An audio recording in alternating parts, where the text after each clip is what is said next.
آپ دیکھیں P T I کی جانب سے ایک ملکی جو سیاسی صورتحال چل رہی ہے، جیل بھرو تحریک کا بھی آغاز کیا جا رہا ہے، اگر اب عمران خان صاحب آپ کو مدعو کریں پی ٹی آئی میں شمولیت کا تو آپ کریں گے؟ اب وہ کس نے کہا ہے کہ وہ مدعو نہیں کر رہے؟ اگر دوبارہ کریں تو آپ کیا کہیں گے اس بارے میں؟ اور شہباز شریف مدعو کریں تو جس میں نے گزارش کی کہ یہ الیکشن تو میں نے آزاد لڑنا ہے، میں کسی پارٹی کی دم پکڑ کے نہیں لڑنا، اور وہ ہاتھ پکڑنا ہے تو ہلکے کی عوام کا، تاکہ دنیا دیکھ لے کہ پچھلا الیکشن کس طرح ہوا تھا۔ اس کا ایک مقصد یہ بھی ہے، تو انشاءاللہ آپ دیکھیں گے کہ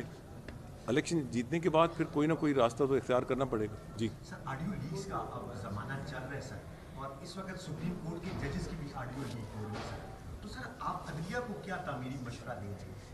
اور بینچ اس میں وہی دو جج، میری گزارش ہے نا کہ عدلیہ کو بھی مشورہ دینے والوں کی کمی نہیں ہے، آپ ضروری ہر ایک سے مجھ سے مشورہ کر، میں نے تنقید نہیں کرنی، تنقید کے لیے اتنی گنجائش ہے جتنا میری سیاسی زندگی میں نہیں تھی ہر ایک پہ، مگر میں تنقید نہیں کروں گا کیونکہ اس طوفان بدتمیزی میں میں اپنا حصہ نہیں ڈالنا چاہتا۔ میں نے تعمیری بات کی کہ آپ کو اچھا پازیٹیو آئی، نہیں وہی بات جس طرح شاہ صاحب ادھر سے آتے ہیں، کبھی آپ ادھر سے آتے ہیں، کبھی ادھر سے آتے ہیں، میں نے اس کا سوال کا جواب نہیں دینا۔ جی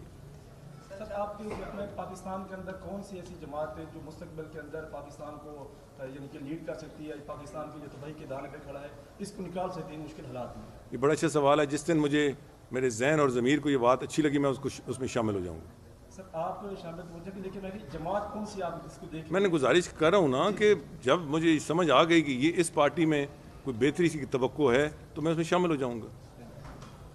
جیسا میں آخری سوال کر رہا ہوں ضرور۔